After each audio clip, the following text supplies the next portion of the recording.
So amongst all the servants getting costumes, everybody getting buffs on both the NA and JP version of the game, there was one servant that you guys thought was going to slip through the cracks and I wasn't going to talk about her, and that is Hassan of Serenity, who very fittingly as like an assassin almost got forgotten about. But in today's video we're going to talk about her. I actually think she has one of the best glow-ups in FGO. When she originally dropped I was quite disappointed with her and her skills and everything. Like, I didn't think she was all that good, but now she's actually a pretty solid servant, especially for more free-to-play players, as she is a 3-star. Although again, single target arts assassin, I wonder if there's just any other servant that really fits that same niche. And because that particular servant is so good, she might be overshadowing servants like Serenity. I wonder if I know who that servant is. But anyway, if you enjoy FGO content I upload every single day, and all I ask for is a like and subscribe on the channel. It is a free way to show your support for the channel and show that you like the content I do.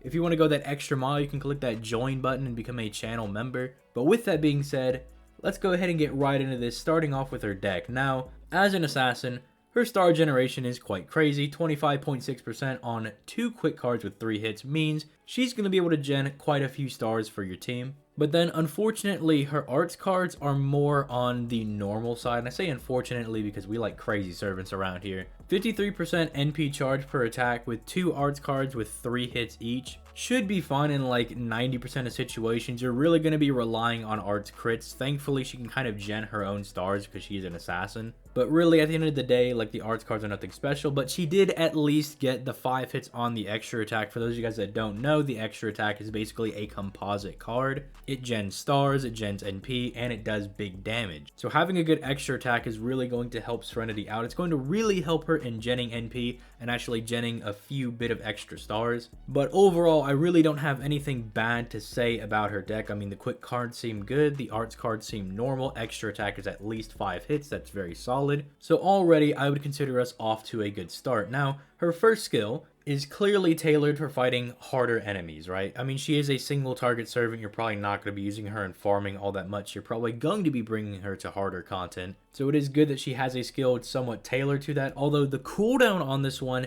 is quite long. A 7-turn cooldown for really only a 20% reduction in the enemy's critical attack chance and reducing their NP gauge by 1 is a little iffy. When they get around to upgrading this skill, I would like to see that cooldown knocked down by 1, as well as like some bonus additional effect. I really don't know what they would throw on this. I mean, both of the effects are pretty nice, and I guess you would want to use them at the same time, because you're always going to pop this whenever you want to reduce your enemy's NP gauge, and then you're also just slapping on an additional reduction of the enemy's critical attack chance, which is good because, again, like I'm always saying, once you get to about 1.5 and then the lost belts, a lot of the boss enemies get really difficult because they just crit you down relentlessly. You bring class advantage and they're like, I don't even care about that, dude. Have this like 20k crit and I just one-shot you. So being able to negate the enemy's ability to do critical hits at all is very powerful. But is it worth a 7-turn cooldown? Probably not. I think if they really want to make this skill a bit better, they can maybe also slap on like a 1-turn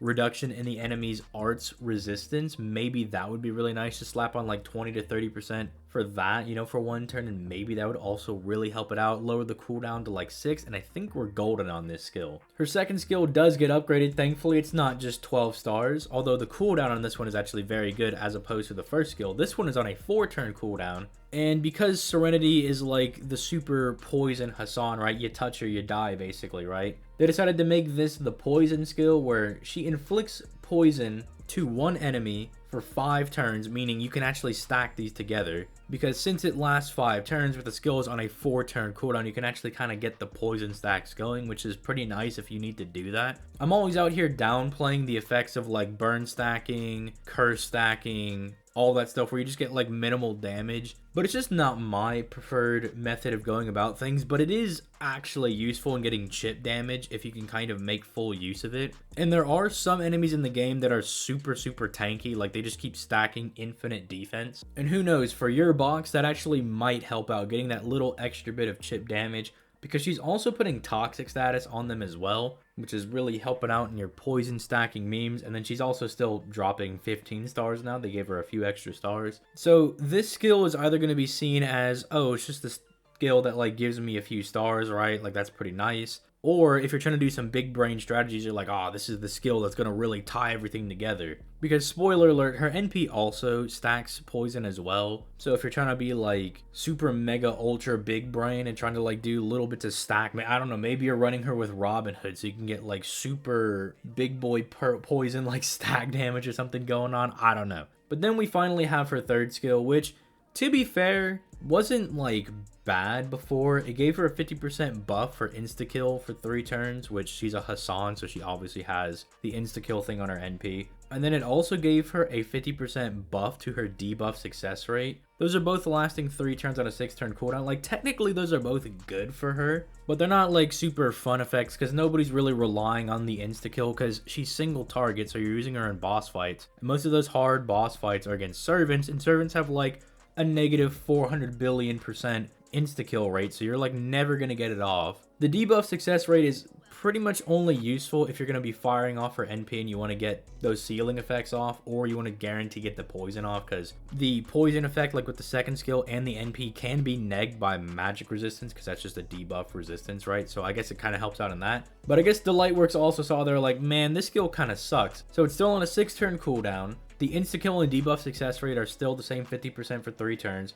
But then they gave her a 30% arts buff for 3 turns, which is significantly helping out those like arts cards that I said were a little bit mid. It's really going to be bringing those out to being a bit more powerful, as well as buffing her damage with her NP, which is something she desperately needed. And then she gets something similar to what Hokusai does, right? Where she gets an attack buff to where every time she attacks with her arts cards, she actually stacks 1000 poison damage on the target. So yeah, if you're really making use of that second skill and you're popping this around the time you're using her NP and stuff as well, you can really get a lot of poison damage going to kind of do a little bit of chip damage. Now, normally, again, I don't really think it's going to matter all that much. But if your box is a bit rough and you don't have like super powerful servants, you don't have the super powerful supports, getting some of this little bit of chip damage is probably going to make the difference between you winning and not winning. Because I have seen some pretty close runs with some boss battles where the curse damage, the burn just came in clutch and managed to finish off the boss or get them to a point where you could actually take them out. So I'm not going to completely knock it. I mean, it is there if you want to take full advantage of it. But then we have our NP, which all things considered is pretty good. It's inflicting 2000 poison damage for 5 turns, again kind of getting that poison stack going. And then it has 2 separate 40% procs. The first is to seal the skill of the enemy she targets, and the other is to seal the NP of the person she hit with her NP. And then it has a 60 to 100% chance to insta-kill depending on overcharge. Do keep in mind that even if you have 100% chance of insta-kill, you're like, oh dude, I popped skill 3 and then I use the NP, I have a 100% chance of killing. It's like, no, that's not how it works. The actual calc for insta-kill is so messy. It almost doesn't make any sense. You're like, dude, I have like a 60% chance to kill. They're like, actually, you have like a 0.06 chance to kill. And you're like, fantastic. So I wouldn't really rely upon that if you're fighting servants. If you're fighting a silver or gold enemy, maybe you can get it off. Do keep in mind as well that this is an arts NP with 1 hit, so you're probably not going to be generating a whole lot of NP back per hit. But overall, if we're just using her in like challenge quests, I think she's very, very solid because she's got a lot of what she needs to really excel there. They're clearly pushing a poison stack kind of meme onto Serenity, and normally I would say that's kind of bad, but she like over specs into it without really giving up too much utility and stuff, that I think she can actually make use of it kind of passively, like really casually. You don't really have to put much thought into it, because if you just want to use like a simple single target arts assassin, then yeah, you can kind of make work with Serenity, because like you get the arts buff on skill 3, NP does big damage, you got a little like first skill with some utility. But then if you just want to like start popping other skills, I think it'll kind of just work out for you. Like as long as you have skill 2 up, I don't think you really need to think about like planning out all of the poison and everything. And as long as you're just clicking the blue cards, I think you're going to be stacking enough poison to really make a little bit of a difference in your boss fight. But let me know what you guys think in the comments down below. Again, I think Serenity, like when she first dropped, she was kind of poo-poo stinky, but now I think she's actually a very solid servant, right? Like to all the people that grailed Serenity when she first came out in Camelot, those are the real ride or die people that were holding out for buffs, and they have a really decent servant right now. It's just the reason I think she kind of gets ignored or glossed over is, one, she didn't start out very good. but 2, Shiki kind of puts a lot of the other single target arts assassins in her shadow, and it's kind of hard for people to separate other servants from her. But do keep in mind that the Kara no Kyokai event has been gone for a fat minute. It's been years, and a lot of new players have gotten into the game, so a lot of players are having to rely on people like Hassan of Serenity or someone like Carrie as their single target arts assassin. But that's enough of me rambling. Again, let me know what you guys think in the comments down below. Curious to hear you guys' thoughts. And with that being said, I'm going to go ahead and get out of here. You guys have yourselves a nice day. Peace late, guys.